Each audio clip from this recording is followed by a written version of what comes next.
Olá pessoal, tudo bem com vocês? Sejam bem-vindos a mais um programa do Factory Cast.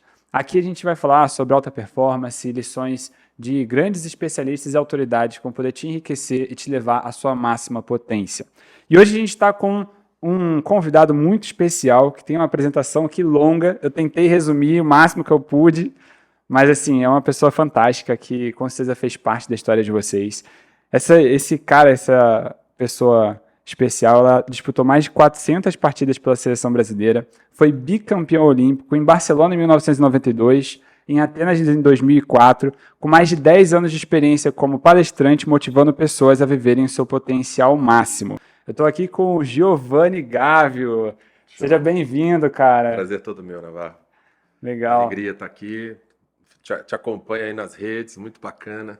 Que legal. Tamo juntos. Vai falar um pouquinho dessas histórias aí que realmente inspiram, né? Sim. E tem muitas analogias, acho que, do esporte para o mundo corporativo e para todas as pessoas. Realmente, eu diria que todo mundo é de alta performance, né? Alguns entendem isso, outros não, mas quando entendem, começam a se comportar de uma forma diferente, né? Legal. E assim, para quem não sabe, eu passei 9 anos sendo atleta profissional de vôlei também, fui campeão mundial, fui convocado pela seleção brasileira, disputei diversos campeonatos brasileiros, enfim. Então eu tenho ainda uma admiração muito maior pelo Giovanni. Obrigado. Eu joguei com a filha dele, com o Gilmarco também. E assim, então, cara, para mim está sendo um privilégio e uma honra muito grande estar aqui nesse programa feliz de hoje. Nós já vamos poder falar alguns termos técnicos aqui, vão ser mais... Então, eu acho que o esporte ele consegue conversar tanto com o meio empresarial quanto com o desenvolvimento pessoal da vida, né? Sim. Mas a gente preparou algumas perguntinhas aqui bem legais. Bora. Eu, na verdade, queria trazer uma bola de vôlei pra gente ficar jogando aqui. Ia ser maneiro. Vamos ver se o domínio tava bom. Mas, infelizmente, a minha equipe não deixou. Falou, não faz isso, assim, a bola bate numa câmera, já era. Mas, enfim, cara, eu queria... a gente separou esse programa em alguns quadros, né? Esse quadro, para começar, é para saber um pouco mais quem é o Giovanni. Então, assim, me conta da sua trajetória, de onde você veio, sabe, quais foram os momentos em que você decidiu que você queria ser atleta profissional de vôlei, ou você teve uma inspiração para isso? Me conta um pouquinho mais aí da sua trajetória. Acho que eu me entendo como gente, eu estou praticando esporte, né? Então, desde os meus 6, 7 anos de idade, eu comecei a lutar judô. Legal. Meu primeiro esporte foi judô, meu pai era militar, eu brigava muito com as minhas irmãs, tenho 3 irmãs, sou caçula, e aí eu judiava muito delas, meu pai, né, lógico, muito cheio de regra, falou, não, você quer brigar, vai brigar com alguém do teu tamanho, teu peso, dentro de uma regra, e aí me botou no judô, e assim, muito cedo, fui bicampeão mineiro de judô, em Juiz de Fora, Minas Gerais.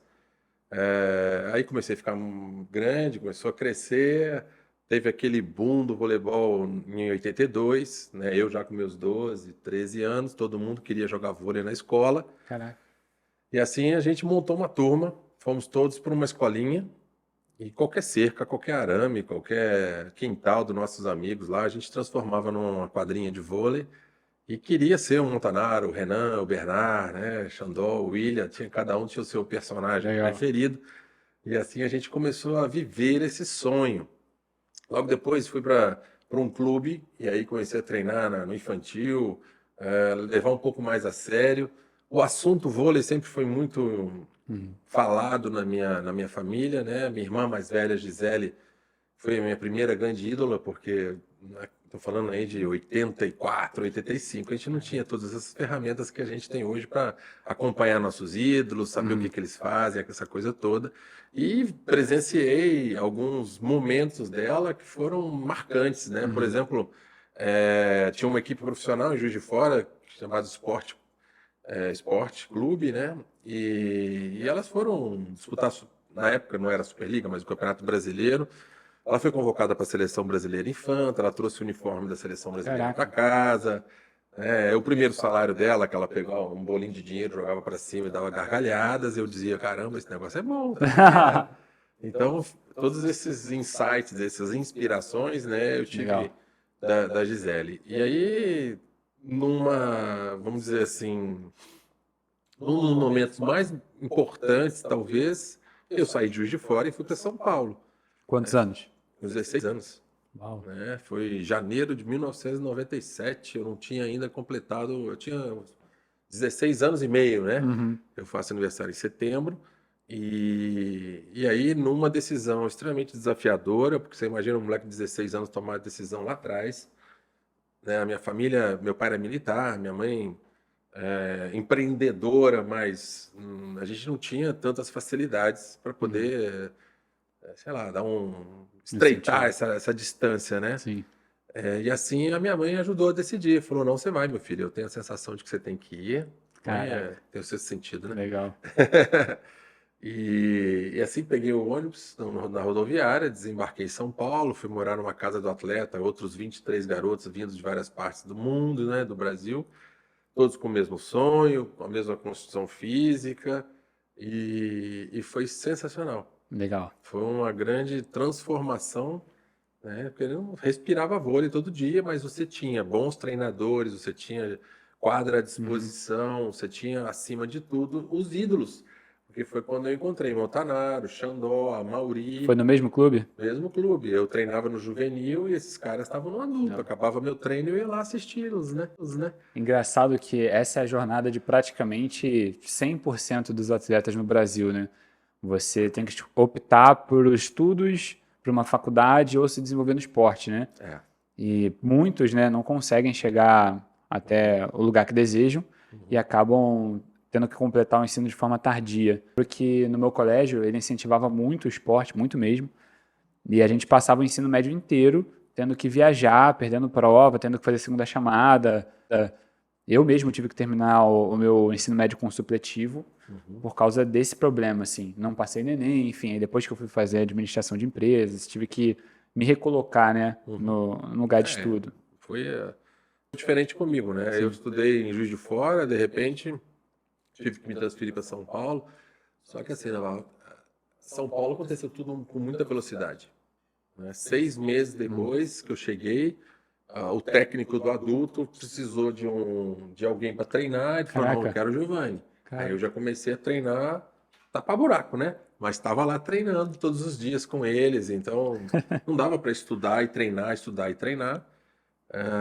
E foi muito rápido. Então, com 16, 17, eu fui convocado para a seleção brasileira em juvenil, 18 para adulta, Caraca, e com as 18 coisas anos. começaram a acontecer numa velocidade enorme. Tem uma passagem muito interessante nessa época, que um dos treinadores me chama no canto e fala: cara, eu não sei se você vai ser bom.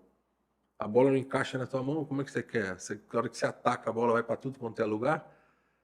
Na hora que você faz a manchete, você parece uma quina. Como é que você quer jogar vôlei? E aí Caraca. eu tive coragem, eu era muito tímido, ficava vermelho quando eu falava. Eu tive coragem, perguntei para ele: mas ela nunca vai encaixar, não, professor?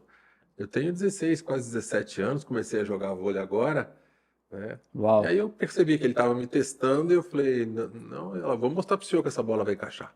Isso é sensacional, porque eu falo isso para as pessoas que não existe uma pessoa melhor do que a outra, né? Existem Uhum. qualidades diferentes. Exato. Isso a gente explora em qualquer negócio, qualquer coisa que a gente faça na nossa vida.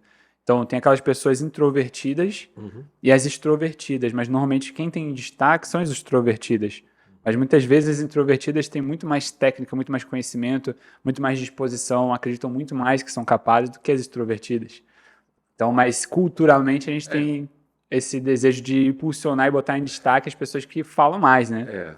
Mas são gatilhos, né? De Sim. repente você encontra o seu mundo, encontra aquilo que te dá realmente aquela centelha, Uhum. e aí a pessoa desabrocha. Esses dias eu estava falando com uma moça lá no Maranhão, ela foi apresentadora do Bom Dia Maranhão, da Rede Globo, Caraca. e ela falou: Giovanni, eu era tímida, mas eu não falava nada. Eu era muito tímida quando jovem, e o esporte ajudou. Legal. Desabrochou nela essa vontade de se comunicar. Legal. E usou talvez um, um gap, né? Uma falha para poder Uhum. crescer e acabou se tornando uma boa comunicadora. Legal. Assim, eu Então, vejo muita necessidade, às vezes, de uma pessoa que quer se comunicar melhor, de ser um pouco técnica, né? exato. Eu não acreditava que eu falava bem em público, né? Assim, na internet é fácil, porque tá só você e a câmera e você edita. Agora, quando eu comecei a participar de palestras, eventos que eu precisava me pronunciar, né, como me comunicar de forma melhor, eu entendi que eu tinha um defeito. E eu busquei uma especialização, fiz uma mentoria de oratória, comecei a consumir conteúdo sobre o assunto, para poder entender como eu poderia melhorar. E hoje eu não digo que eu sou perfeito, mas eu consigo pelo menos me expressar da forma correta. Sim. Então isso é muito legal. E assim, eu particularmente sou um fã número um de esporte, porque te ensina disciplina, te ensina sobre hierarquia, autoridade, chegar no tempo, fazer o que é necessário para você alcançar aquilo que você deseja. A gente vai falar bastante sobre isso aqui, mas na época que eu fui convocado para a seleção, eu era 9,5, a seleção era 9,5, sub-19 de praia. E tinha uma galera 9,6 e 9,7, né? E o trabalho que estava sendo feito era para poder fazer com que essa geração representasse o Brasil no futuro. Até um dos convocados foi o George, que hoje está na elite aqui do vôlei de praia, o Pedro, filho do Ricardo. Então tinha uma galera muito boa e nova, né? Junto comigo. Mas eu era o mais velho, eu e mais uns dois. E eu lembro que a penúltima convocação foi em novembro. E aí, em novembro, todo mundo tá pré-férias, né? Ninguém quer saber de malhar, fazer parte física, né? E a segunda convocação, a última no caso, a segunda não, a quarta, eu acho, era em fevereiro. Então, assim, tava totalmente todo mundo out. E aí eu decidi que eu falei, cara, eu vou bater todas as metas que eles me deram aqui pra gente bater, enfim. E eu comecei a ir pro Flamengo, subir aquela arquibancada, quem é do Rio de Janeiro sabe, subir e descer, fazer parte física. Eu falei com o meu preparador físico na época, o Rafael, para ver se ele conseguia, mesmo fora do expediente, me ajudar. Ele me ajudou.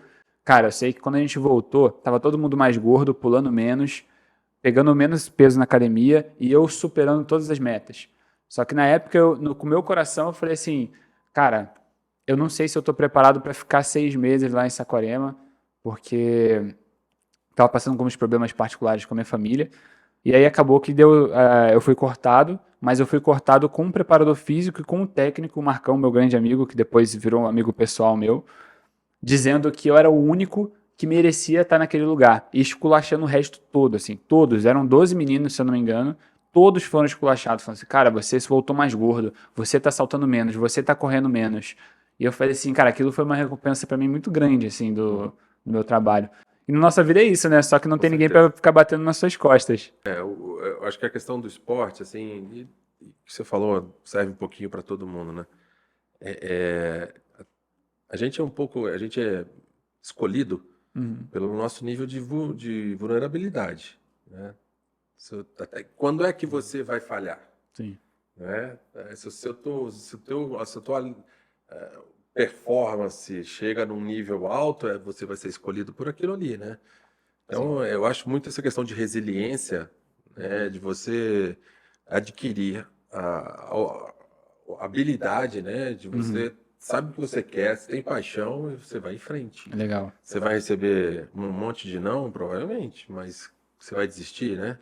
Isso, Então, isso, desistir só, para a vida inteira, né? isso só a faculdade do esporte pode O proporcionar, esporte cara. ajuda bastante. Eu gosto muito da palavra respeito também, o esporte traz muito isso, né? Você respeita regras, você respeita limites, você respeita o adversário, você respeita a- o teu mestre. Então, eu acho que isso é um Legal. ensinamento gigantesco e que eu acho que uma das coisas mais legais, né, que eu tenho percebido, e o fato de eu ter 4 filhos, né, tem gerações, quase que gerações diferentes, a Júlia com 26 e o Thiago com 15, é, eu acho que talvez, eu não quero ser cruel aqui, mas fico com a sensação de que os mais jovens, eles estão buscando sempre um atalho. Sim. Eu posso encurtar o tempo, eu vou cortar o tempo, né? E assim não vivem o processo, que é um processo de aprendizado, um processo de trabalho, né? Que constrói os resultados. Então isso me preocupa um pouco, por quê? Porque as pessoas, eles, né, ficam o dia inteiro no celular e ali tem muita historinha, né? Tem muita, tudo bem, de 8 bilhões de pessoas, quase 9 bilhões de pessoas no mundo, duas ou três, Sim. pode ser que aquela história seja verdadeira, mas, pô, não é a regra, não é a média, né? É verdade. Então, acabam se influenciando por histórias que talvez não sejam nem verdadeiras. E a gente não sabe nem quais serão os efeitos, né, dessa tanta modernidade que a gente está vendo hoje, daqui a 10 anos, daqui a 15, 20 anos, né, os efeitos negativos. Eu já vi um estudo e comprovado com fotos, né, de muitos streamers que ficam com o fone de ouvido por longas horas, todos os dias, tipo, rasparam a cabeça, viram que o crânio amassou. É, Então, assim, forma, né? Muda a forma do crânio. aquele grande medo que, por exemplo, as pessoas que estão mexendo no celular vão começar a encurvar de novo, né? Como se fossem os ancestrais. Mas isso a gente já está vendo agora, né? Nem algo que vai acontecer daqui a 10 anos. A gente já está vendo indícios de uma consequência negativa, né? Sim. Mas, Giovanni, deixa eu te perguntar. Na sua jornada, cara, em algum momento você teve dúvida de que era isso realmente que você deveria fazer? Ou você, desde o começo, como você falou com 17 anos, você falou, cara, eu quero chegar à seleção brasileira e quero fazer isso a maior parte da minha vida, quero chegar nesse lugar. Quando eu saí de Juiz de Fora para São Paulo, que eu encontrei a realidade do vôlei, o que que era um jogador de vôlei de verdade, o que que esse cara fazia, qual que era a rotina dele, qual era a vida dele, né?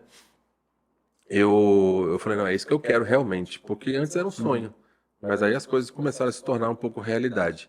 E quando eu cheguei em São Paulo, esse treinador também foi importante porque ele me mostrou talvez um dos meus melhores talentos, que é o de nunca desistir. Né? Então eu sou meio teimoso. Legal. E fui insistindo, insistindo. Lógico que aí eu não sou, eu sou teimoso, resiliente, mas eu procuro me reinventar constantemente. Então, assim, por exemplo, vou dar um exemplo para vocês.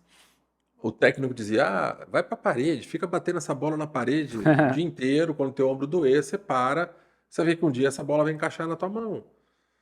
Sim, ajuda bastante, mas é muito diferente um ataque com a torcida gritando, valendo ponto, sabe? Tem um contexto muito diferente que a gente também precisa viver. Então eu falo que não adianta ir só para a parede bater milhões de bolas. Você tem que pensar gesto por gesto, ação por ação. Porque aí você bota vida naquilo que você está fazendo e inteligência. Senão você vira robô. Né? Robô não é que o robô é burro, mas ele segue uma programação e ele repete aquilo com a mesma qualidade. Né? Acho que a inteligência artificial, aos poucos, ela vai até aperfeiçoando. Mas a gente também. Então, a gente tem uma capacidade de melhorar o nosso golpe a cada gesto. Só que você tem que viver aquele gesto intensamente, Sim. sabe? Então, isso mudou um pouco a minha vida. Eu comecei a prestar atenção e melhorou muito meu treino, melhorou muito a minha média nos fundamentos. Aham. E óbvio que eu usei e abusei dos meus talentos, que eu saltava muito. Né? Eu tenho uma envergadura de 2,15 m, então assim, o meu alcance sempre foi muito alto. Eu pegava a bola a 3,60 m quando eu pulava. Então, lógico que isso é uma vantagem. Desde os meus 15 anos eu fazia isso. Aham. Mas e para chegar na seleção brasileira só isso foi suficiente? Não, ajudou. Mas tinha que botar um passe na mão, tinha que fazer bloqueio, tinha que atacar a bola. Sim. Então essas vivências, esses aprendizados é que são bons, que eu acho que as pessoas precisam passar. Isso é muito legal que você está falando, porque eu percebo um fator em comum de todos os atletas de alta performance, que é o fator emocional. Cara, eu tive a oportunidade, por exemplo, de ver a Duda jogando agora, que tava fazendo dupla com a Agatha, enfim, que é a dupla principal de praia de vôlei que a gente tem hoje feminino. E, cara, uma coisa que desde da época da categoria de base, que eu viajava né, nos campeonatos de circuito, eu via que ela tinha uma inteligência emocional tão grande que ela se mantinha focada, sabe? Ela sabia exatamente o que ela queria fazer e em um momento de muita pressão, ela não deixava aquilo contaminar, às vezes, o emocional dela. E, assim, eu confesso que eu era um cara muito emocional. Então, eu era daqueles que ficava ou muito animado ou muito abatido quando estava num momento específico. Mas o melhor jogo da minha vida foi um jogo onde a gente estava em Portugal, no campeonato CPLP dos países de língua portuguesa. E nesse campeonato a gente estava. Era todo mundo contra todo mundo. Depois os 3 melhores, todo mundo contra todo mundo. Depois a final dos 2 melhores, né? E a gente jogou o jogo contra Portugal. E assim, tava 19. Acaba em 21 7, né? Tava 19-16 pra eles. E, cara, eu fui pro saque viagem. E, cara, a gente só sei que eu fiz uns 4, 5 aces praticamente. A gente acabou 21-19, aquele set. Aí eles ganharam o segundo e a gente ganhou o tie break. Então, assim, aquele foi um dos jogos mais sensacionais da minha vida. E, cara, foi sensacional. Mas foi nessa parte da inteligência emocional que eu tive. Porque depois no outro jogo, a gente perdeu por 2-1 e na final eu tive inteligência emocional 0. Assim, eu entrei muito nervoso porque a gente tinha perdido o outro e a gente perdeu de 2-0. Então, se fosse todo mundo contra todo mundo, a gente teria ganhado. Mas como teve essa dinâmica, a gente acabou perdendo. E a gente ficou em segundo lugar. Mas é sensacional, porque eu vejo que para tudo que a gente faz na nossa vida, a gente pode ter confiança ou já entrar achando que pode dar errado. E isso vai determinar 100% do seu resultado. Concordo. Né? É que assim, estudando um pouco aí, tal, vendo, a gente, nos momentos decisivos, você acaba tomando decisões que sejam mais seguras para você. Nem sempre dessa forma são as melhores decisões. Isso é um mecanismo de proteção nosso, todo mundo tem. A gente resgata isso, talvez, de alguns 1000 anos atrás, quando a gente fugia de algum predador. Porque aí você é obrigado a ter força física e tal, e correr, né? Subir árvores, se salvar. Só que às vezes a gente, quando tem que tomar alguma decisão importante, a gente resgata isso. E aí você, automaticamente, quando tem duas estradas, você fala, não, cara, eu vou pegar essa daqui que é mais segura, talvez, ou vou correr menos risco. Por quê? Porque você manda uma mensagem para o cérebro assim, eu não posso errar. Esse negócio não pode dar errado. Então, que mensagem é que você mandou para o cérebro? De erro. Então, quando nos momentos decisivos, aí as minhas experiências, as leituras que eu tenho feito é o seguinte: pensa na execução. Pensa em como fazer o que você vai fazer da melhor maneira que você pode fazer. E gasta toda a tua energia, teu foco no processo, na execução mesmo. Por exemplo, o saque. Como é que eu vou lançar a bola? Como é que eu vou correr? Como é que eu vou bater? Tudo isso é o que você ocupa a tua mente. E aí você tira o ganhar ou perder da história, porque senão o perder sempre vai trazer um peso maior do que o ganhar, porque é sobrevivência, entendeu? Essa é uma diferença. Agora, é treinável. E outra coisa, o treino te traz uma sensação de merecer. Então, quando você está bem treinado, bem preparado para fazer alguma coisa, aquilo te dá um estado de emocional que te permite manter uma certa calma e tomar decisões melhores. E também te permite, assim, não, eu mereço esse negócio. Por quê? Porque eu me preparei pra caramba. Sim. Então, essa sensação é que eu fico, às vezes, pensando se os meus filhos mais jovens vão ter. Do esforço, do trabalho árduo, que, de alguma forma, sempre cobraram isso. Pelo menos dos meus times, eu sempre vivi isso. A gente tinha aí um Bernardo, que todo mundo fala que ele é maluco, de maluco ele não tem nada. Ele é exigente, e cobrava bastante da gente o quê? Esse empenho. Ao longo do tempo, o que eu percebo, se eu posso falar aqui para vocês, é o seguinte: eu não sei se eu fui o melhor jogador de vôlei do mundo, mas eu fui o mais treinado. Eu fui o cara que não era para fazer 12, eu fazia 16 repetições, fisicamente sempre muito forte. Me alimentava bem, dormia bem, malhava muito, então eu não machucava. Legal. E o fato de não quebrar, de não machucar, ele te dá uma condição de você insistir nesse processo que acontece aí nas 24 horas que todo mundo tem, que é o dia, cara. Cara, essa mentalidade de atleta, ela é sensacional, é fora da curva. Eu falo pra nossa equipe, eu digo sempre assim, cara, a exigência não é querer te cobrar e falar, te pedir para fazer uma coisa que você não pode fazer. É você se empenhar e dar o seu melhor.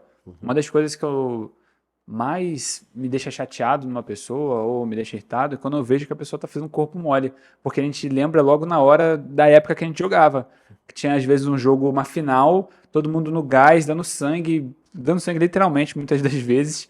E aí chega o cara, às vezes tá numa bola perfeita para poder matar, virar o jogo, e a pessoa vai lá e passa de qualquer jeito, quina, e tu vê que o cara tava em pé. Pra quem não sabe, quando você vai passar uma bola no vôlei, você tem que fazer a sua base, né? Você tem que agachar, você tem que pegar lá embaixo. Então, se uma pessoa, por exemplo, o meio era rei de fazer esse tipo de coisa, via um saque curto na mão do meio, aí o meio ficava olhando a bola cair assim do lado, sabe? O meio, gente, só para vocês entenderem, a quadra é dividida em 3 metros, assim, 3 linhas de 3 metros, se eu não me engano, né? 3 ou 4. E aí, nessa primeira linha, o meio tinha que ficar na frente dela, né? Na hora do passe, da recepção. Só que se o cara adversário sacasse curto, batia praticamente na cabeça do meio. Só que o meio pode passar, né? Só que ele faz ao máximo para não passar, para não... Normalmente ele não tem habilidade para fazer o passe bem feito, aí ele deixa para quem tá atrás, mas... E para quem é 100% leigo, o meio é o que sai pro líbero entrar, tá? Então o meio nunca passa. É o atacante de bola rápida, né? O Isso. bloqueador do central ali no meio, que está sempre compondo o bloqueio. Então tem uma É, característica diferente, né? sim. Então, por isso que a gente chama ele de meio central, né? E aí o que acontece? Quando eu via, pô, às vezes a bola, o cara sacava a bola realmente batia na cabeça do meio e caía, sabe?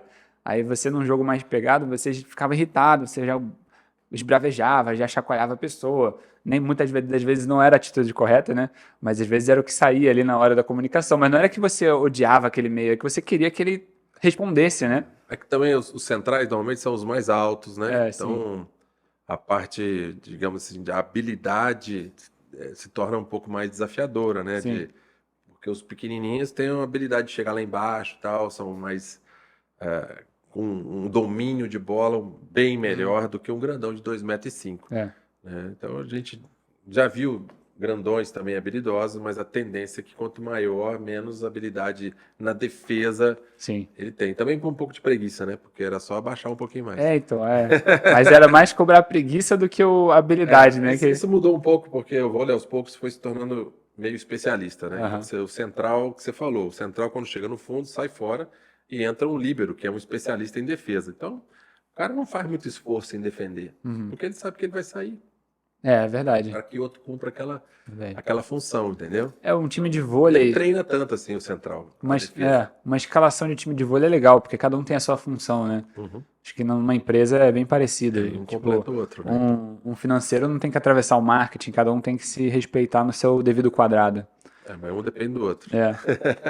E na sua jornada também, ô, Giovanni, você percebe algum erro que você tenha cometido, que você pudesse, se você pudesse voltar atrás, você faria diferente? Eu, de certa forma, sempre fui muito equilibrado nas minhas decisões. A única dúvida, apesar de ter sido um momento mágico na minha vida, de muito aprendizado, de uma convivência fantástica com o Tandy, por exemplo, eu não sei se a gente deveria ter ido para a areia para disputar o vôlei de praia ali entre 97 e 2000. Porque era a nossa melhor forma física, emocional, técnica, e a gente acabou saindo da seleção brasileira. Entendi. Eu não sei se a gente fez algo que talvez se a gente continuasse, a gente pudesse talvez ter conseguido outros títulos pela seleção brasileira.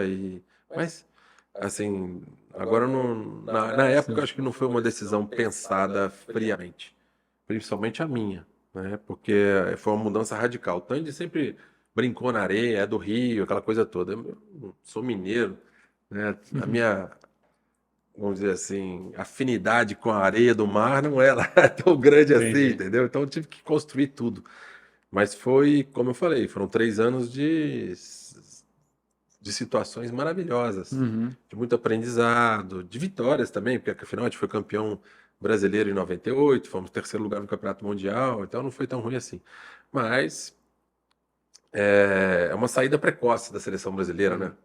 Dois dos melhores jogadores da seleção brasileira com 26 anos sair, então acho que foi mal conduzido, tanto da parte dos dirigentes quanto da nossa, né? Eu, naquele momento ali, eu vivi um, vamos dizer, um quadro de depressão. Uhum. E foi isso que me motivou a sair da quadra e buscar novos ares. Mas talvez pudesse ter procurado ajuda profissional, né? Sim, com certeza. E acho que talvez tivesse solucionado também. Mas não foi isso. Só essa questão que talvez ficou um si, mas ao mesmo tempo foram 3 anos de muito aprendizado. E para quem não sabe, pessoal, os atletas de vôlei cedo ou tarde entram nesse dilema, né? Vou pra praia ou fico na quadra? Porque rola esse assédio, né? Tem quem gosta da praia, obviamente, né? Eu já vi Porque alguns casos acontecendo. o dia a dia da praia é mais prazeroso, né? Sente É. menos dor, questão de impacto e tal, apesar da exigência ser tão grande quanto Uhum. física, né? Sim. Porque são, quer dizer, são duas pessoas jogando numa quadra onde jogam seis, então tem muito espaço. Mas é uma decisão que a galera toma assim, eu já tô com 35, 36, Uhum. vou jogar mais 3, 4 aninhos na praia, vou ganhar um troco, vou viver uma vida legal. E aí, É entendeu? É verdade. meio fim de feira assim, né? Sim. Agora, aos 26 sair, eu acho muito precoce.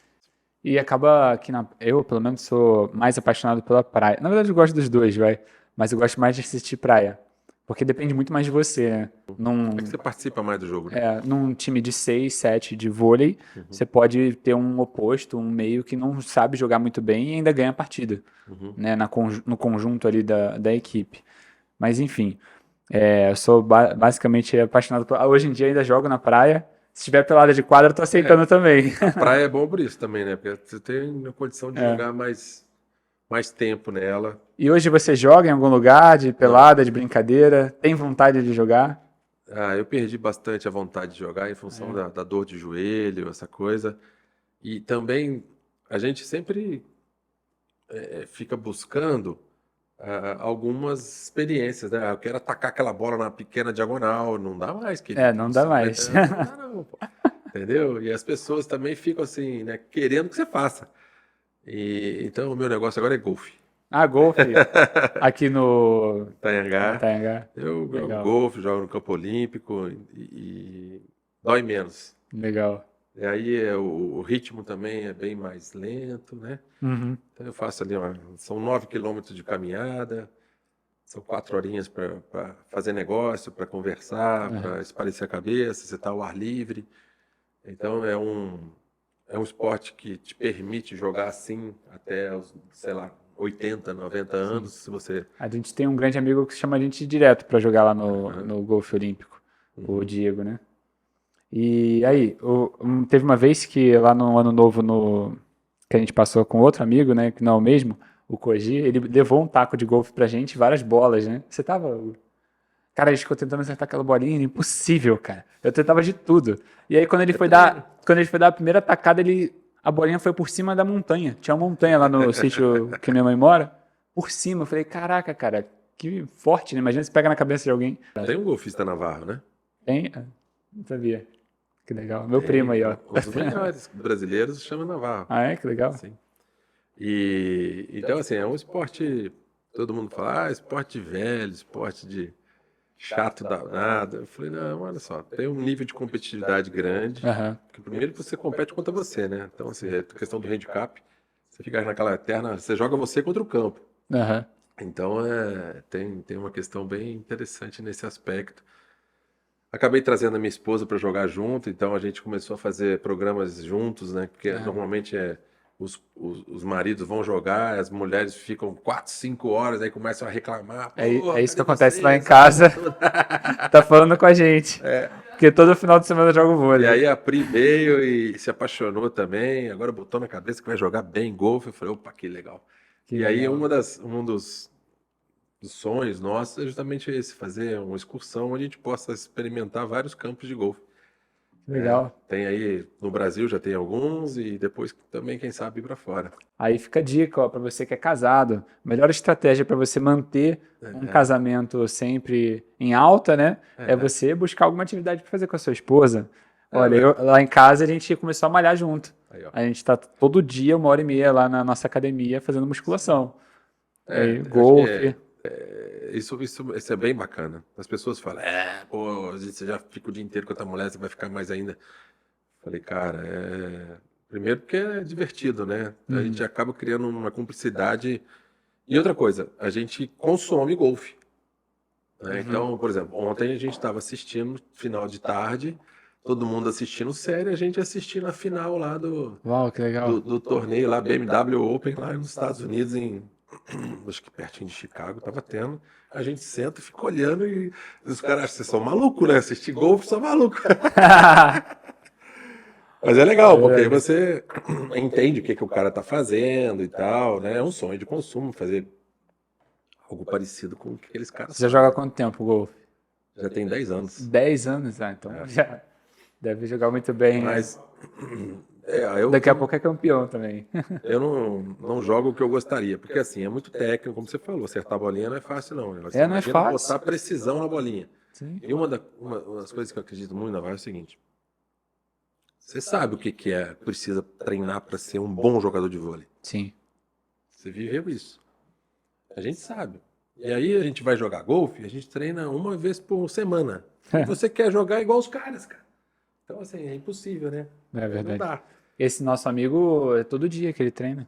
Tem que treinar, tem que pegar Tem que ter o contato com a Fica com a bola, marquinha da fazer camisa, leitura. né? Vai ficar igual Camiseta. motorista de ônibus. É. Porque, pra quem não sabe, pra você jogar golfe, você tem que sempre ir de camisa polo, né? Tem mais regrinhas. Tem as regras, mas é assim, é legal, é um ciclo de amizade bom e tem o conceito do clube também, né? Clube social, a gente acaba fazendo amizades, Legal, é interessante, mas tem os seus desafios. legal. E, Giovanni, como você se mantém motivado durante o seu trabalho? Que hoje você é palestrante, já foi também atleta de alta performance. Nesse momento a gente passa por altos e baixos, né? Onde a gente duvida da nossa capacidade. Sim. O que te faz sempre ter motivação para continuar? É uma boa pergunta, né? Foram 20 anos como jogador, depois 12 como treinador, cheguei a ser técnico da seleção brasileira sub-21, 6 anos, foi uma bela experiência também. E há 2 anos eu decidi não ser mais treinador de times, né? De vôlei, Aham. mas treinador de pessoas. E aí Legal. coloquei uma puta meta audaciosa. Eu quero treinar nos próximos 10 anos 16 milhões de pessoas. Uau. E até foi um desafio que uma diretora do SESC colocou para mim. Pô, você só treina 16 caras, você tinha que treinar 16 milhões de pessoas. Eu falei, caraca, tá aí. É o que eu vou buscar. Então, tenho me preparado para isso, tenho, né, construído algo parecido com isso. Nesse meio tempo, Legal. tem as palestras, né, sempre consegui fazer. Agora posso fazer um pouco mais porque tenho liberdade, tenho tempo. Eu montei uma equipe de profissional de vôlei em Joinville, no meu terceiro set, vamos dizer assim, né? O primeiro jogador, segundo técnico, terceiro dono de time. Então, montamos lá em Joinville uma equipe profissional, fomos campeões da Poxa, que Superliga legal. C, da Superliga B, e esse ano a gente estreia na Superliga A, agora em novembro. Uau, que legal. Joinville Vôlei. A minha grande missão, óbvio, é mostrar para os patrocinadores que esse negócio é sério, que esse negócio é bacana, que é uma plataforma de comunicação, na verdade. E tem sido muito bacana, tem tido um resultado muito bom. A gente casa cheia em Joinville, quase 3 mil pessoas no ginásio, então as coisas realmente acontecendo de uma forma muito, muito bacana. Estou ajudando a construir um projeto, esse é masculino. Estou ajudando a construir um projeto feminino em Maricá, aqui pertinho do Rio. E também, mas esse é um pouquinho mais lento, a gente está subindo devagarinho, talvez a gente consiga jogar a Superliga C esse ano, mas também já estava nos meus planos fazer um feminino, fazer um masculino, né, as minhas palestras. Nesse inteirinho aí, eu sou inquieto pra caramba. Eu tô percebendo aqui. A gente montou uma empresa chamada People Plus, que é uma empresa de treinamento corporativo, porque eu entendi o seguinte, a palestra é muito legal, é bacana, eu impacto as pessoas, sim. Quanto tempo dura essa motivação aqui? Um mês, 2 meses, sei lá, nem isso. Depois o cara já entra na pancadaria e esquece o que eu falei. Aí a gente criou um treinamento corporativo que pega as forças do esporte e do mundo corporativo, se juntam e a gente continua. Ela dá 100 dias para a pessoa mudar um hábito. E nessa empresa a gente criou uma metodologia de corpo, mente e alma. Então, são pessoas fortes. Para você performar, seja no esporte ou no mundo corporativo, você tem que estar forte, cara. E será que as pessoas se cuidam no mundo corporativo? Será que eles têm esse nível de consciência de que eles precisam dormir? É a primeira coisa que eles cortam.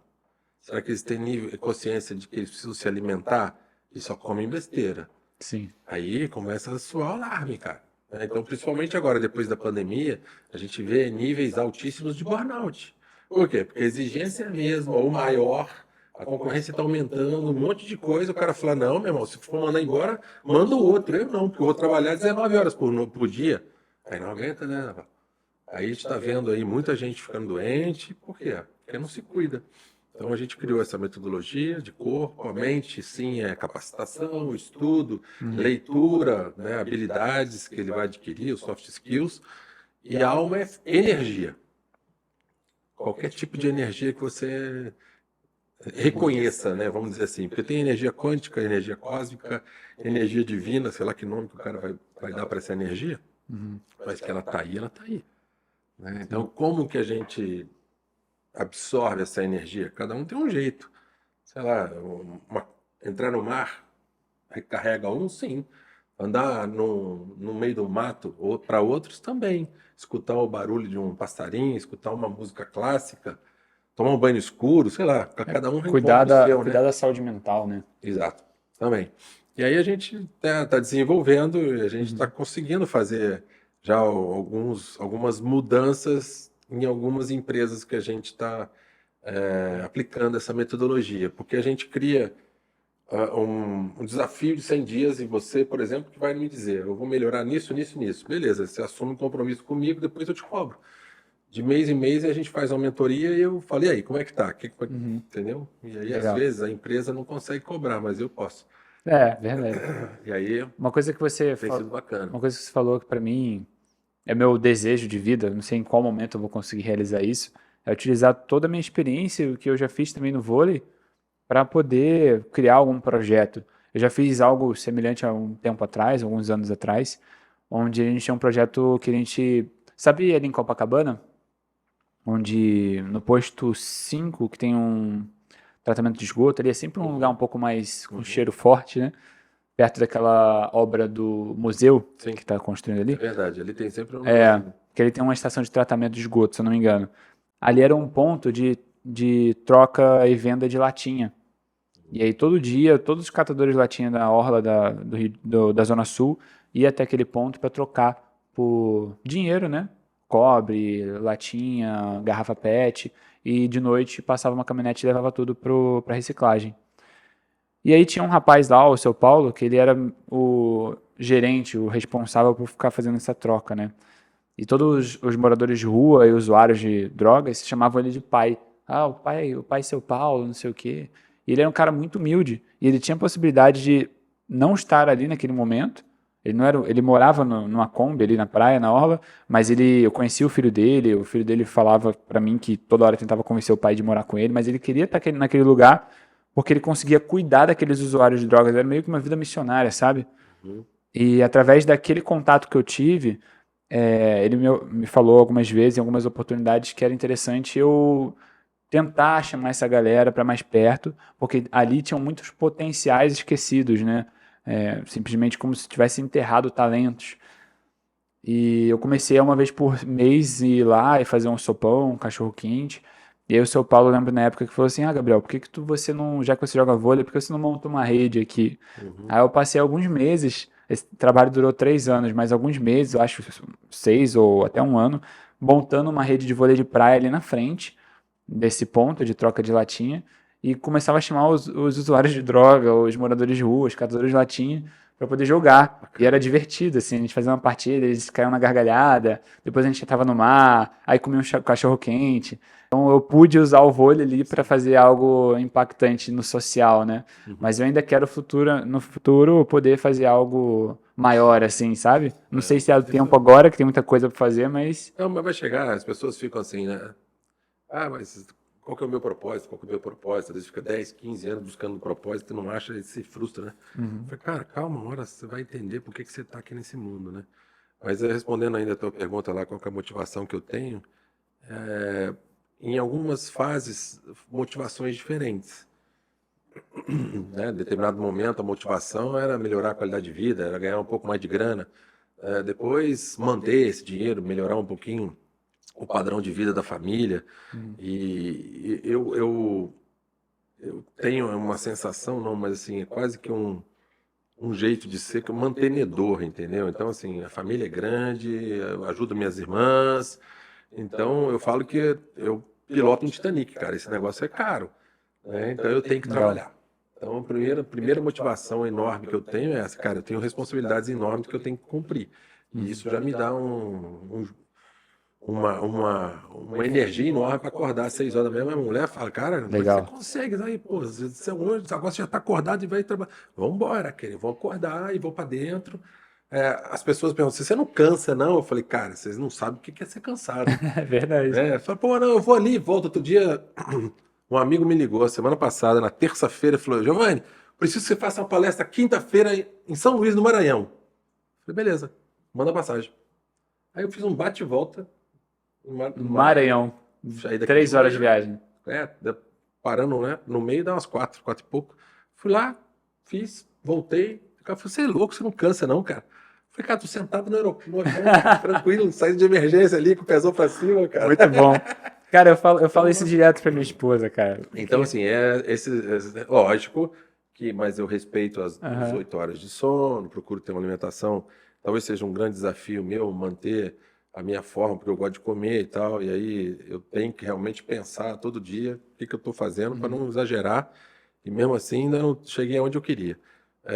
E essas coisas me motivam bastante, né? O fato agora, por exemplo, de ter montado esse time, cara, é uma responsabilidade. Assinar um cheque de alguns milhões de reais para pagar salário do nego, cara, às vezes tira o sono, Sim, entendeu? Não é simples. É como se eu tocasse uma empresa, né? Tem sim. 30 funcionários, cara. Então é uma responsabilidade, mas isso me motiva, isso me dá uma Legal. descarga aí de adrenalina. Eu falei, é aí que eu vou, porque é óbvio, a gente sabe um pouco, a maior riqueza que eu conquistei na minha vida, eu acho, foi a de poder marcar uma reunião, por exemplo, com um empresário, o cara me recebe, cara. Sim. Depois, se ele vai fazer negócio comigo, eu não sei, mas ele vai me receber. Eu acho que isso é a maior riqueza. É Um o que bom você nome, né? falou, a credibilidade. Eu sempre fui um cara que eu trabalhei muito, trabalho e vou continuar trabalhando, porque é o que eu acredito, cara, eu fiquei bom nisso. Todo mundo tem força, sabe? Não? Todo mundo tem talento. Mas, cara, precisa pegar no tranco, tem que trabalhar, cara. Sim. Hoje eu tava assistindo um podcast também, não podcast não, um videozinho, o cara falando, cara, uma das coisas mais importantes que a gente tem na nossa vida é o nosso trabalho, concordo. Minha família, meu apoio, sempre, né? A minha religião, meu apoio, sempre. Cara, mas começa a ir mal no trabalho para ver a desgraça que dá, né? Então a gente tem que cuidar do nosso trabalho, cara. Tem que cuidar do nosso pãozinho de cada dia aí. E eu acredito muito nisso. Cara, Nesse aspecto eu sou antigo. tem Antiquado. uma chave, um segredo muito forte quando você é atleta que você descobre na prática, é até onde você vai com a sua força, né? Até onde você pode ir com o seu esforço. Assim, você pode dar um pouco mais e ter um resultado melhor. Os meus amigos e a Lara, a minha esposa, ela se surpreende muitas vezes com a minha capacidade de ir atrás de um objetivo. Como você falou, você é persistente, né? Você se descreveu com algum adjetivo que eu esqueci agora. Inquieto. Inquietude. Inquieto, mas é que às vezes é confundido com cabeça dura. É. Teimosia. É teimosia, isso. Mas na verdade não, é uma pessoa que realmente quer ter o resultado que deseja. Então, assim, por exemplo, na academia, eu tô casado há 6 anos, vai fazer agora em novembro. E desde o meu casamento eu engordei mais de 10 quilos. E eu toquei isso como se não existisse esse assunto por 5 anos. Em janeiro eu falei, cara, basta, acabou. Acabou. Tem que botar. Só que como eu virei a chavinha, eu falei assim, virei a chavinha, acabou. Então, cara, zero açúcar. Raríssimas são as vezes que eu como algum açúcar. Nutricionista, academia todos os dias, sábado, aeróbico, vôlei final de semana, é uma religião para mim. Eu cumpro aquilo diligentemente. As pessoas não entendem. Aí muitas vezes vem o resultado. Eu falo, poxa, o resultado é só porque eu fui aplicado, mas foi algo que eu herdei de herança da minha época de atleta. Como você falou, poxa, as pessoas não entendem como é que eu vou para o Maranhão e volto no mesmo dia e eu consigo ainda no dia seguinte estar 6 horas da manhã de pé para poder fazer outra reunião. Mas por que você faz tudo isso? Porque você já levou o seu corpo ao extremo, você sabe o que é o seu extremo e que aquilo não realmente não é estar cansado.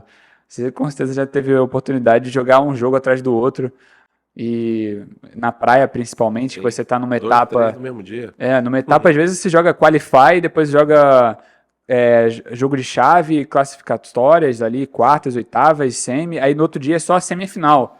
A semifinal são 2 jogos mega importantes, mas você fica aliviado que só são 2, né? Uhum. Enfim, então, cara, isso pra mim é sensacional. Mas aí só terminando assim a resposta ainda, né? Eu quero chegar lá com 90 anos, Navarro, olhar para trás e falar, cara, o que que eu deixei, né? Eu ganhei um monte de coisa. É, seu legado. O que que eu deixei para as pessoas? De forma que eu usei o que me foi dado para poder ajudar outras pessoas a realizar também, né? Muito bom. Porque nem todo mundo vai ser bicampeão olímpico ou até mesmo ir para uma Olimpíada. Mas existem milhares de objetivos a serem cumpridos e metas a serem batidas que cada um pode montar a tua, Uhum. né? Qualquer coisinha que você faz a mais já é uma conquista e normalmente a gente não celebra, né? Porque a Verdade. gente só fica pensando nas coisas grandes, nas grandes conquistas da vida. Cara, as Uhum. grandes conquistas da vida acontecem quantas vezes na nossa vida? 10 vezes, se a gente for sortudo?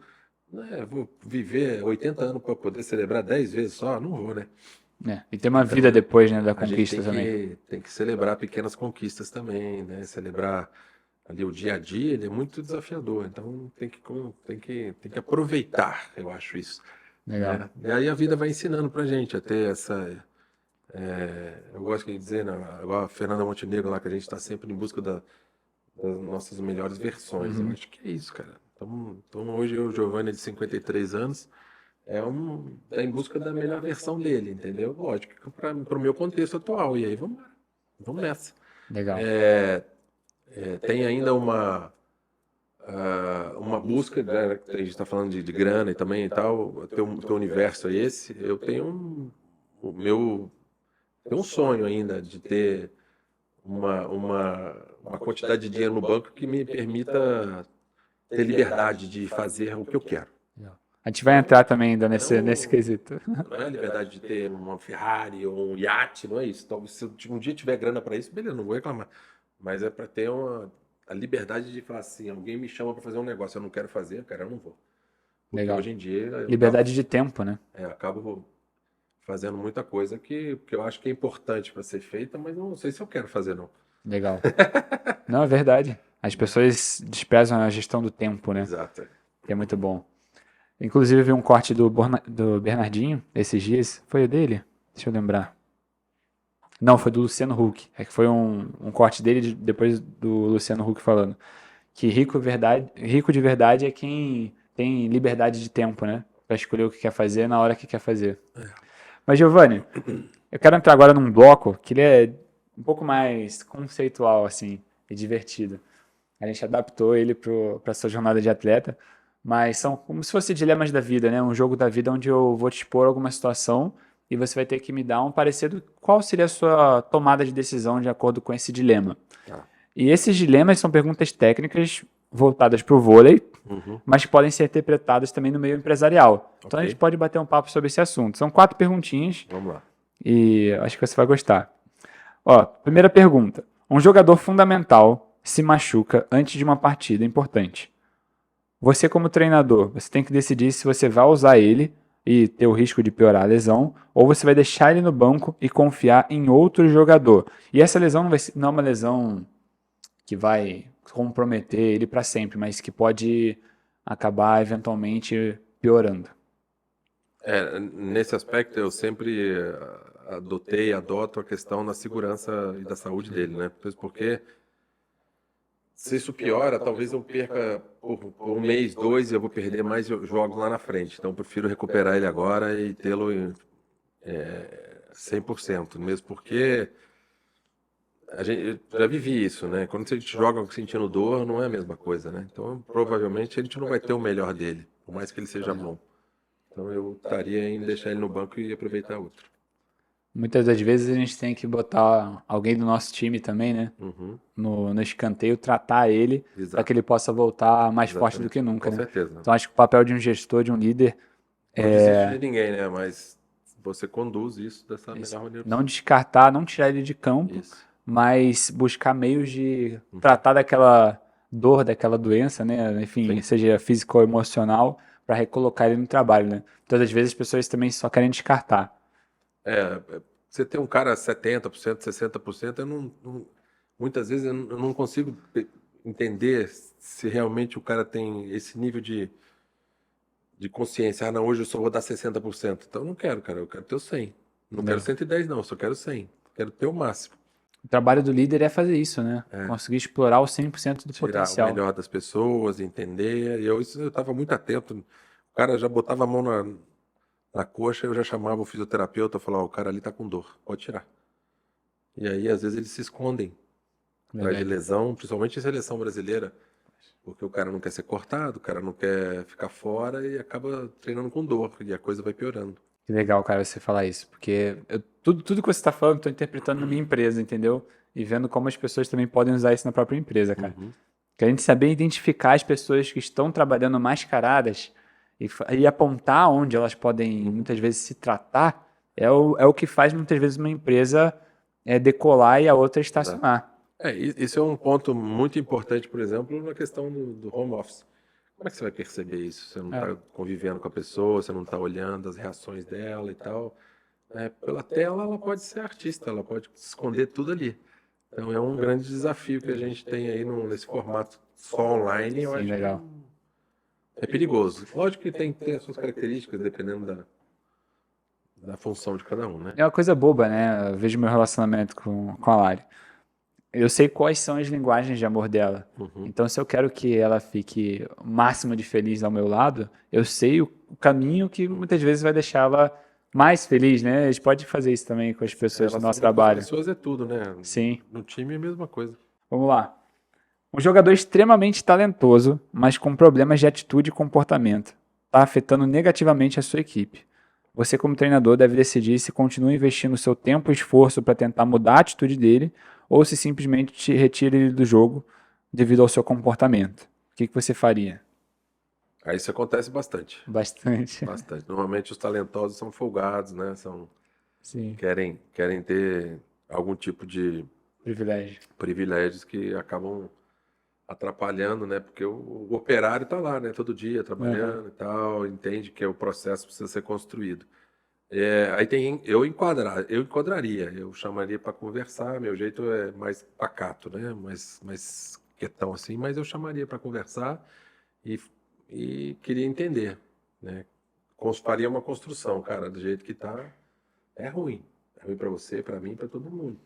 Não. Então tem que construir, tem que fazer uma proposta primeiro de mudança, né?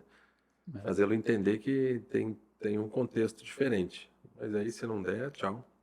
Até porque o time não se faz de um jogador só, né? Não pode. Por mais que seja brilhante, né? Tem que pagar um preço junto, entendeu? Eu acredito nisso. É extremamente desafiador você colocar todo mundo nessa mesma página. Uhum. Mas eu acredito que tem que ser tentado, tem que ser tentado. Eu não gosto muito da palavra tentar, tem que ser feito. Sim. Eu conheço diversos profissionais muito bons, cara, que infelizmente têm um talento, mas a parte do comportamento estraga 100% Vai e não jogar tênis consegue. então, que aí você vai É, sozinho. sim, é Na verdade. verdade, não joga sozinho, você tem uma equipe por trás, né? Se não souber lidar com a equipe também não adianta. É verdade. Terceira pergunta. A equipe que você está dirigindo deve decidir se opta por um saque mais agressivo e arriscado para pressionar a equipe adversária ou por um saque mais conservador e consistente para reduzir os erros. O que você acha melhor? E isso sempre conectando com o meio empresarial. Sim. Você acha que as empresas devem ser mais conservadoras, mais agressivas? Quando você teve a oportunidade de treinar uma equipe, você era mais pro vamos dar o gás total ou vamos administrar a energia? Eu acho que depende do placar, depende do jogo contra quem você está jogando e tal. Tem certos momentos que só você botar a bola para lá já é um problema para o cara. Então, só de botar para lá a bola, você já está botando pressão nele. Porque a situação nervosa do cara lá, emocional do cara, às vezes está abalada. Se eu errar, eu vou facilitar o trabalho dele. Então, muitas vezes eu preferia um saque tático, né? Numa posição onde já estudou que traz um benefício para o time, em termos de estratégia. Mas assim, eu também já tive momentos, como tem 6 jogadores, a gente acaba equilibrando a dois, tem liberdade para poder enfiar porrada, e 4 você faz um saque mais firme, é onde a gente decidiu fazer. Tem sempre essa composição, eu acho, entendeu? Porque aí você, na média, é que nem quando você faz aí um mix de investimento, onde um se arrisca bastante, mas teu Legal, dinheiro está protegido de alguma forma. É a mesma coisa, a gente tem estatísticas muito fortes, né? E a gente trabalha muito em cima delas. legal. Não dá mais para ser. Tudo bem. Uma coisa que eu não que eu gosto é de não tirar também a liberdade de quem está sacando, porque às vezes o cara lá teve um insight, cara. Igual eu tive, por exemplo, cara, saca na linha. Alguém gritou no meu ouvido, saca na linha. Eu fui e saquei na linha. E se o Bernardo tivesse mandado eu sacar na diagonal? Uhum, Eu não teria feito o ace do Campeonato Mundial em 2002. sim. Entendeu? Então tem essas coisas que eu acho que a gente tem que entender a pessoa, entender como é que a pessoa lida, por exemplo, nesses momentos de pressão. Uhum. Não adianta botar um cara para bater pênalti igual aconteceu na Copa do Mundo, um cara que não tem emocionalmente um equilíbrio Aham, para suportar aquela pressão ali, cara. Não adianta, sim. né? O equilíbrio, né, cara, acho que é a chave. Porque Porque dentro de uma equipe, você tem aquelas pessoas muitas vezes que estão motivadas, né? É, E se você coibir, cortar as asinhas, e você isso. não. Acho assim, você pode decidir montar um time com características de saque forte. Uhum. Beleza, todo mundo tem um saque forte. Na maioria dos jogos, a gente vai enfiar a porrada no saque, cara. Não tem problema. Pode ir lá, Uhum. bom, bom, bom, bom, bom, mas não vamos rifar. Entendeu? Vai ter jogo, por exemplo, que não tá entrando, bota a bola lá, cara. Não é, e assim, dependendo do momento econômico, você sabe que tem que avançar, É, tem que abrir mais franquias, é, ou se você tem que fazer o caminho inverso, você tem que gerar mais caixa, porque o mercado não está tão propício. Então, essa é a grande gangorra aí dos empresários, né, dos administradores. Saber onde injetar o dinheiro na hora certa, porque é um é, gatilho certo que você vira o jogo e ganha a partida exato. final, se Mas lá que aí, for. de novo, o que que é importante nisso? É o relacionamento entre pessoas. Porque Sim, se eu não conviver com você, eu nunca vou descobrir que você tem, por exemplo, uma capacidade em momentos decisivos de ir lá e enfiar a porrada no saque. verdade. Entendeu? Por isso que o treino é Conhecer bem, né? importante, Sim. não só para preparar o cara, mas também para o técnico saber quem que eu posso, naquela hora, botar o cara para sacar. A gente vê muito técnico, por exemplo, tirando um cara que tá quente, bota um cara que tá frio para sacar. Cara, é doido, mas fizeram isso comigo e deu certo, né? Legal. Me fala um pouquinho mais. Qual foi a melhor partida que você teve na sua vida? Assim, eu falei da minha lá em Portugal, mas qual foi aquela partida que você, assim, para sempre vai lembrar e que se você pudesse, você deixava num quadro na parede?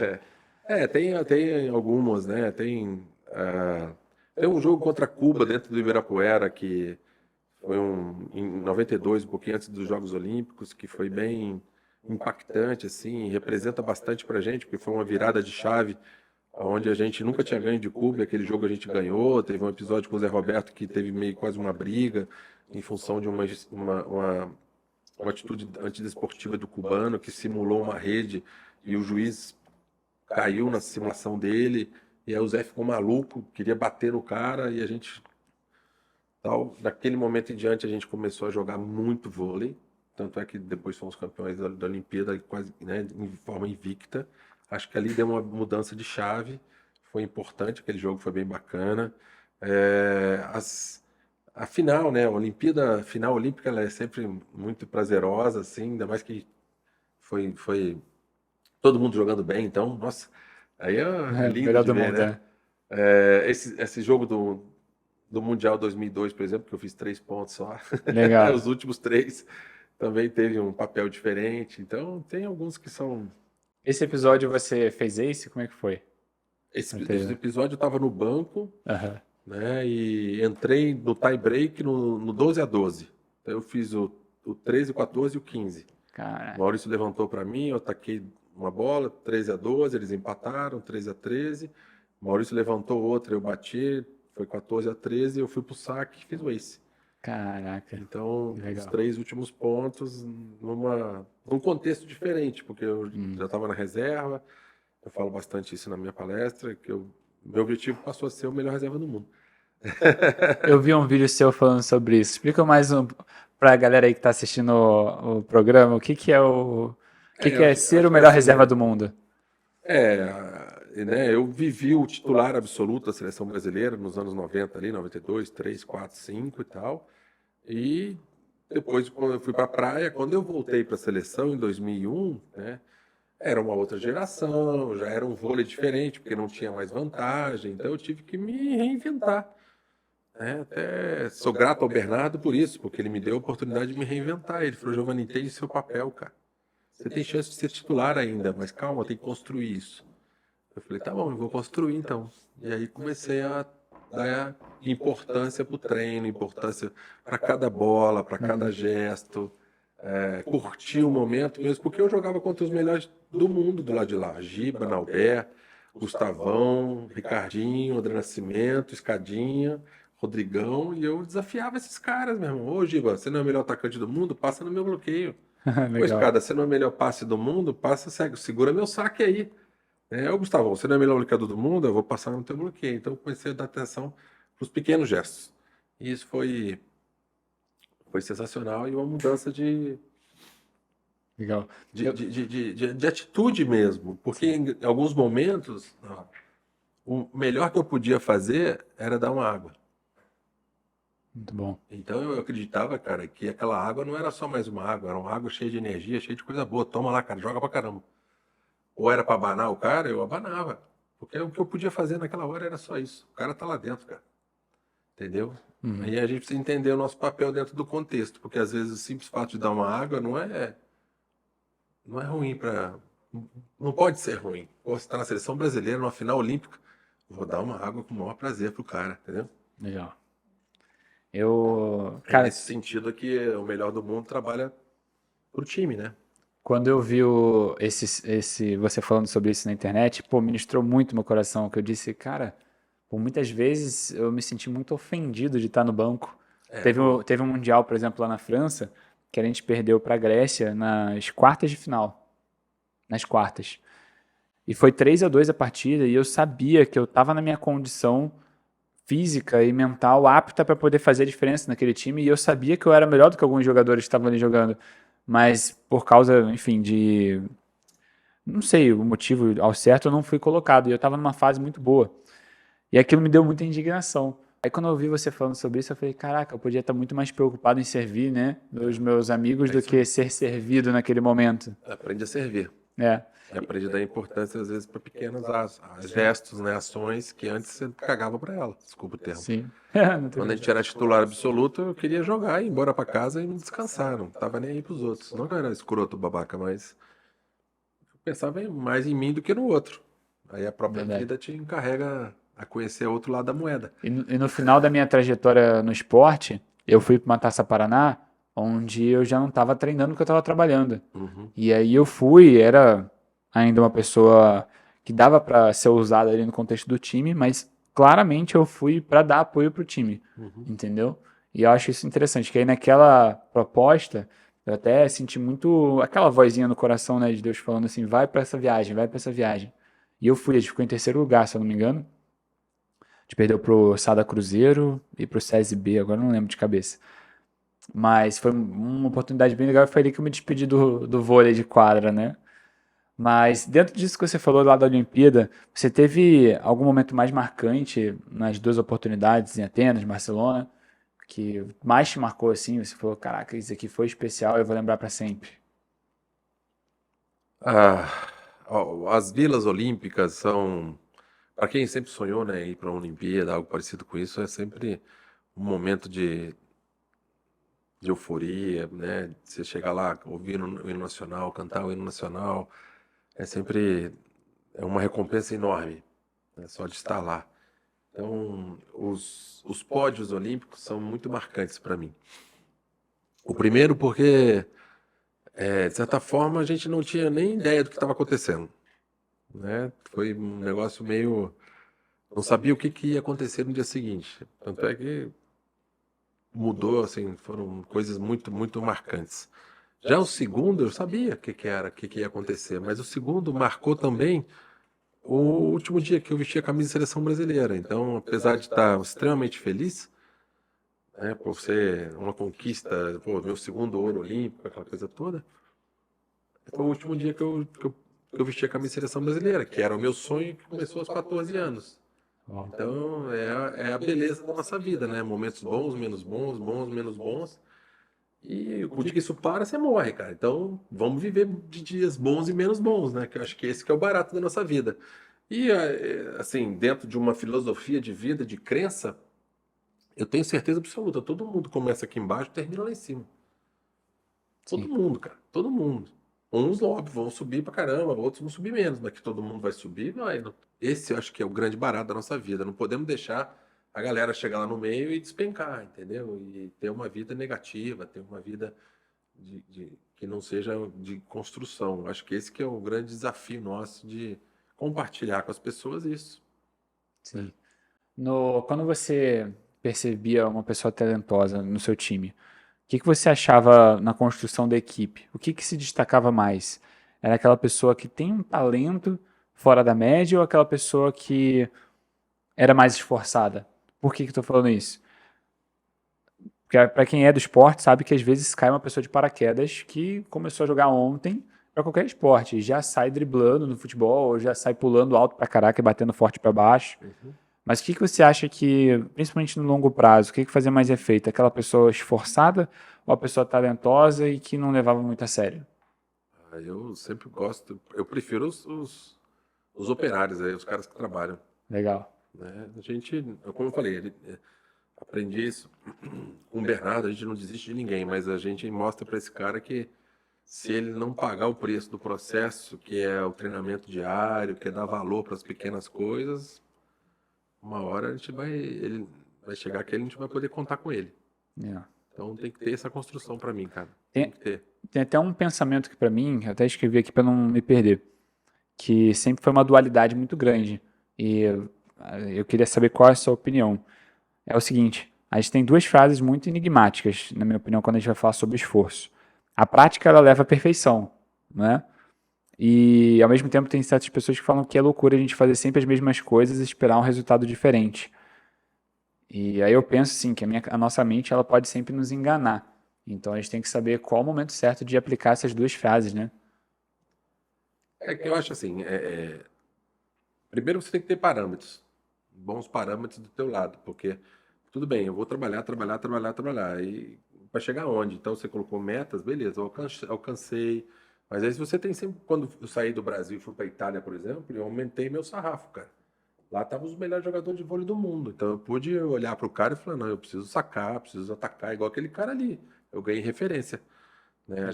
Quando a gente perde as referências, acho que a gente fica nesse voo cego aí, acho que é perigoso, sem dúvida. Mas, e óbvio que, né, todo ano, essa melhoria contínua que a gente prega, né, essa busca pela excelência contínua também, é, porque outro dia eu também estava vendo uma frase que eu gostei bastante, que é, a excelência não pode ser um acidente, né? Você fez um gesto bonito, não é um acidente aquilo. Você tem que entender por que que você fez e construir isso que você fez uma vez, pode fazer toda hora, né? Então, essa questão do dia a dia, eu acho que ela é muito desafiadora. Por Eu, isso, e os líderes têm esse papel aí de. legal. Eu penso que não tem tanto mérito na sorte, né? Você fala, ah, poxa, o cara. Ah, mas sabe que aquele saque meu lá teve uma sortezinha. Ah, sim, mas foram 15 anos Entendeu? aí pra ter aquele momento de sorte, né? Exatamente. Então, você acaba. A sorte, quanto mais eu treino, mais sorte eu tenho, né? É, Não tem mas essa frase de para-choque aí. eu acho que eu acho que a gente perde até o brilho do momento quando a gente não é esforçado, né? Fala, pô, eu paguei o preço pra estar aqui e conseguir é muito mais gratificante, né? Às vezes você até não, às vezes você pode até perder uma final, por exemplo, mas você fala, cara, eu dei o meu melhor, treinei bastante, tô aqui em segundo lugar, dentre diversos outros países, outros players, né? Então acho que tem o seu mérito também. É que hoje a gente tem número para tudo, né? Você tem métricas aí que são muito interessantes. Então dá para você saber, cara. Você não ganhou por quê? Tem um porquê, né? Faz uma leitura fria que talvez você descubra. E acho que esse que é o barato, né? Só que é legal você fazer quando você ganha e quando você perde, né?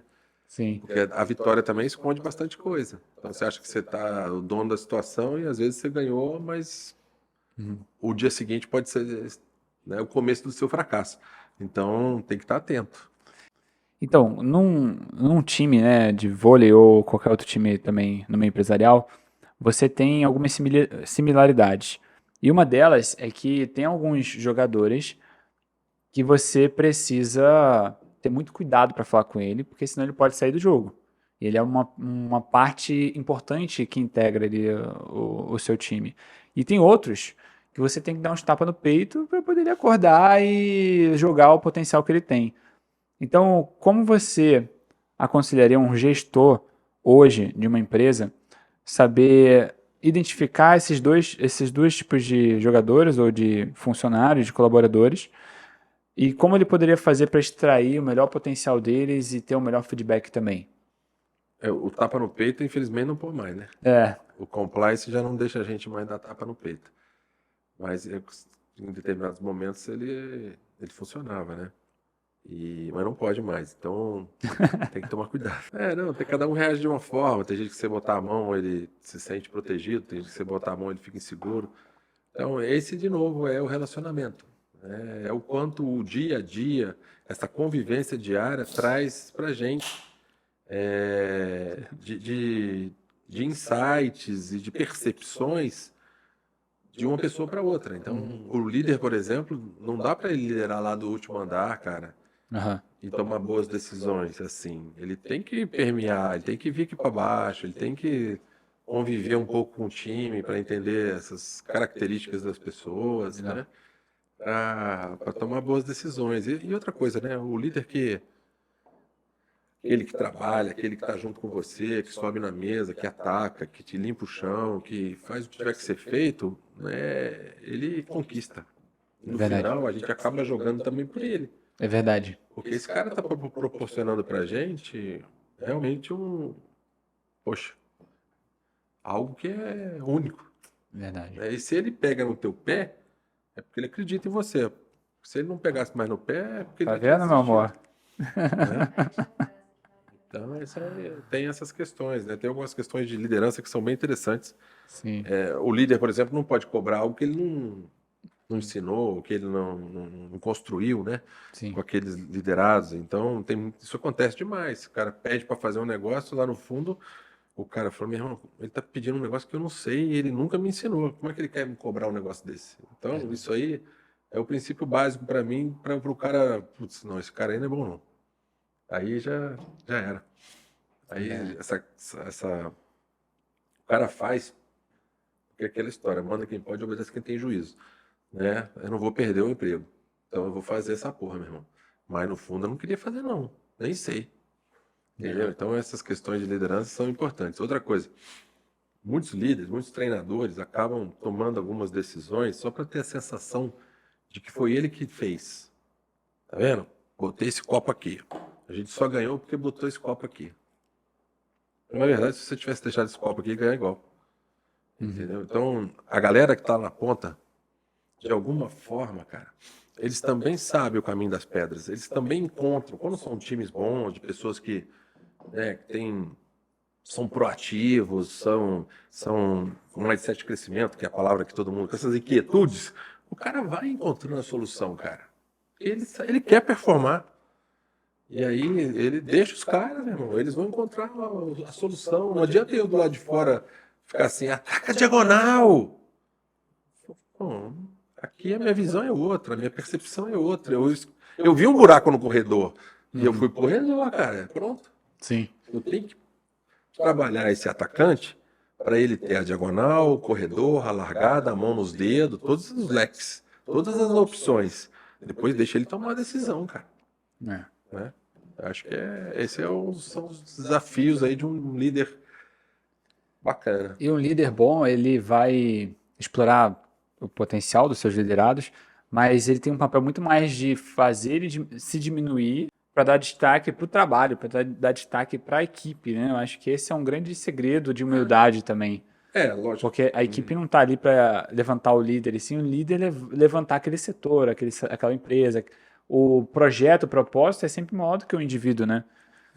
Eu gosto de pensar assim, que talvez não tenha regras. Né? Se eu lidero de uma forma, o ideal seria que eu tivesse a oportunidade de selecionar os meus liderados com características parecidas com aquelas que eu que acredito. Né? Esse é um grande desafio, porque às vezes o CEO lá, ele não. Quem contrata é o RH, cara. E aí, né? Que características tem? Então, assim, a construção do time, o cara tem que participar muito, traçando perfil, dando condição para o RH escolher de forma melhor. Porque acho que é aí que é o grande barato, entendeu?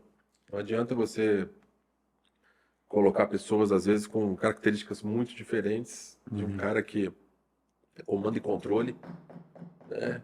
E o outro, e o cara não, o cara também é empreendedor, vai dar problema no meio do caminho. Então eu já vi aí nos meus treinamentos, às vezes, a galera tinha um CEO antes que vinha de cima para baixo, descendo uma porrada, e a galera achava ótimo. Por quê? A responsabilidade toda é dele, cara. Eu só sou executor.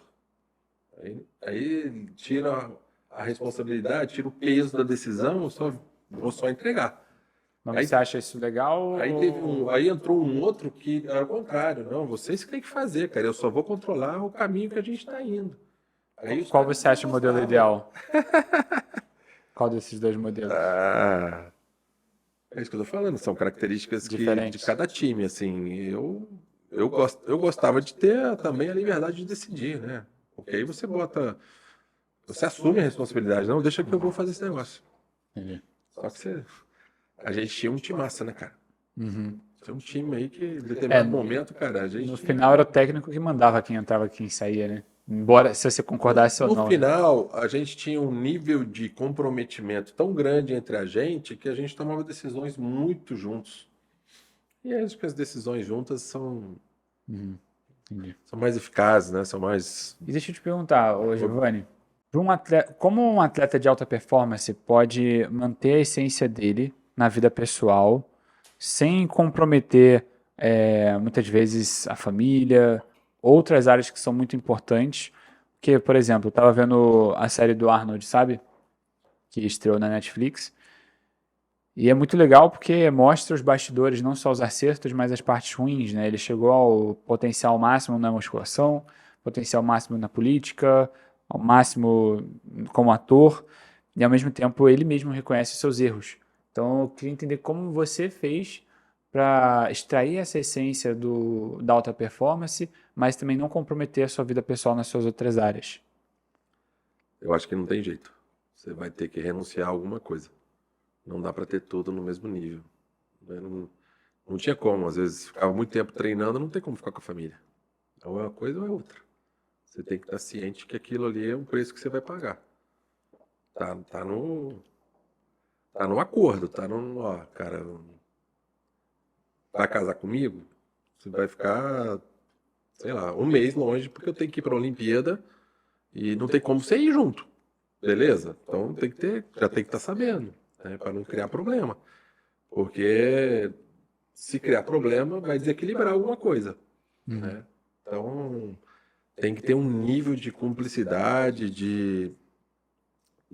assim, tem que construir isso, igual você falou, que você conhece tua esposa, você sabe como é a reação dela, a gente tem que construir isso também, esse nível de confiança, né? Nível de, como é que eu falo?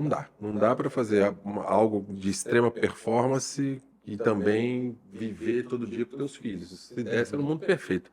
Mas no esporte não dá, não. E acho que no mundo corporativo eu chego quase que à mesma conclusão de que é bem desafiador. Tem Apesar, sacrifícios, assim, né? eu acho que durante muito tempo todo mundo passava por cima, né? E hoje a gente vê o seguinte, não, cara, que você falou outro dia, agora mesmo ali, é gestão do tempo. Eu tenho que ser um pouco mais rigoroso comigo mesmo, falar, não, cara, olha só, dentro da minha agenda, os grandes CEOs hoje, esses caras de grandes corporações, eles botam das 11 ao meio-dia eu vou, sei lá, almoçar com meu filho. Pode cair o céu, meu irmão, eu vou almoçar com meu filho. Entendeu? Teve nas outras, nos outros 9 horas que eu tenho aqui, eu faço o que você quiser, mas essa hora eu vou almoçar com meu filho. Eu falo para os nossos Entendeu? seguidores que é necessário a gente, muitas vezes, cortar o cafezinho, mas por um período, não é para sempre. Sim. Então, às vezes você tem Acho que que entrar é em o comum equilíbrio, né? acordo com a sua família, sua esposa, seu esposo, falar, olha, eu vou fazer esse sacrifício, mas não é para sempre. O sacrifício vai ser por 6 meses, até eu conseguir implementar esse projeto, mas há sacrifício, não tem como você abraçar tudo ao Vou mesmo te dizer uma tempo. coisa do fundo do meu coração, cara. É a pior parte para qualquer situação. Desde que eu tenho, né, que eu me casei muito cedo, com 21 anos, então hoje estou com 53. Tem 30, 40, né? Não, 32 anos que eu tô na batida de alta performance.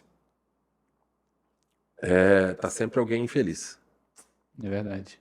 Ou Nunca dá eu para ou deixar todo eles, mundo entendeu? feliz. No fundo, acho que talvez eu sofra um pouco mais porque eu fico dividido, né? Pra lá e pra cá e tal. Mas é desafiador pra caramba. É o tema mais desafiador que a gente tem. Como que a gente organiza para que a nossa família, né, e para que a gente também. Uhum. Porque eu olhando para trás, a Júlio, o Jean, por exemplo, os meus filhos mais velhos, cara, quanto tempo eu deixei de conviver com eles? Porque eu jogava, não tinha jeito. Como treinador ainda você, sei lá, bota alguém para dar treino, vai lá e faz alguma coisa, mas jogar não tem jeito, cara, você tem que estar lá. Mesmo porque é aquela história. Como jogador, ainda você não tem o poder de decidir o seu tempo, a Uhum. sua escolha. Com o passar dos anos, talvez você consiga. Então, mas tem que construir, eu acho, né? Outra coisa, assim, que percebo, quais são os desafios? O tempo passa tanto que às vezes depois você quer recuperar, não consegue. E aí, dar qualidade para o pequeno tempo que você tem. Então, passo pouco tempo com meus filhos, mas tem que colocar qualidade neles. Esse é um grande desafio. Legal. Colocar qualidade no que você está fazendo. E assim, eu percebo que muitos atletas chegam a uma elite, ganham muito dinheiro e passam alguns anos e voltam a estaca zero e muitos deles têm que até pedir ajuda para se manter. O que que você acha que separa uma pessoa que chegou à elite, chegou à alta performance, teve resultado, ganhou muito dinheiro e soube muitas vezes multiplicar 10 vezes depois do tempo que se aposentou, que o esporte te aposenta breve, né, com uma idade não tão quando você já está se aposentado com 65, normalmente se aposenta ali na casa dos 40, e o que separa da outra pessoa que chega a perder todo o seu patrimônio. O que que você acha que é o maior divisor de águas dentro desses dois comparações? Acho que a palavra principal talvez seja disciplina e juro composto, né? Ninguém sabe o poder desse negócio, né? Se tivesse me falado isso lá com 21 anos, provavelmente meu cenário financeiro seria completamente diferente, Sim. né? Porque a gente sai que nem louco, começa a ganhar dinheiro, você faz a primeira coisa, compra carro, compra casa, compra imóvel, compra um montão de coisa. Quem comprou? Meu pai comprou. Meu pai sabia, meu pai teve dinheiro, nunca teve dinheiro, cara. Meu pai era militar, pô, militar não tem dinheiro para comprar casa. Compra uma, né? Legal. Então, não pode. Tudo bem que naquela época não tinha a figura, né, dos profissionais que existem hoje que podem dar todo essa performance melhor para o teu patrimônio. Mas é isso aí, cara. Tem que ter disciplina de entender que não pode. Sim, sim. A quem vai falar que não pode? É Entendeu? verdade.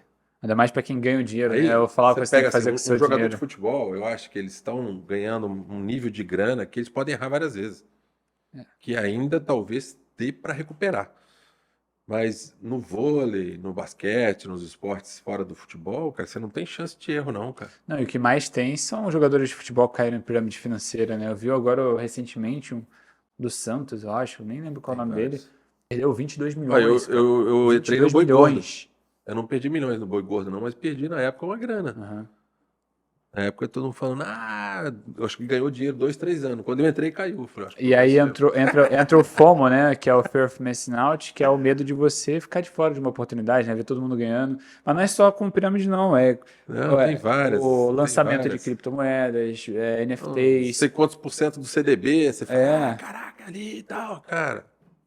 4 E meses agora, depois o banco quebra. aproveitando que a gente já está falando de dinheiro, a gente vai E ainda entrar. não tinha fundo regulador, né? Sim, Garantidor que chama, né? o FGC. Mas agora entrando, já aproveitando que a gente está falando de dinheiro, num bloco que a gente vai falar sobre investimentos, finanças e negócios. Já se encaminhando para a parte final. Eu queria saber de você, Giovanni, como você lida com o seu dinheiro. Você falou que Muito mal. no começo investiu muito em imóveis e tudo mais. Como é o Giovanni de hoje? Como ele lida com o dinheiro? Olha, mais sereno, a vida vai te dando essa serenidade, né? Essa tranquilidade de você, às vezes, calma aí, cara.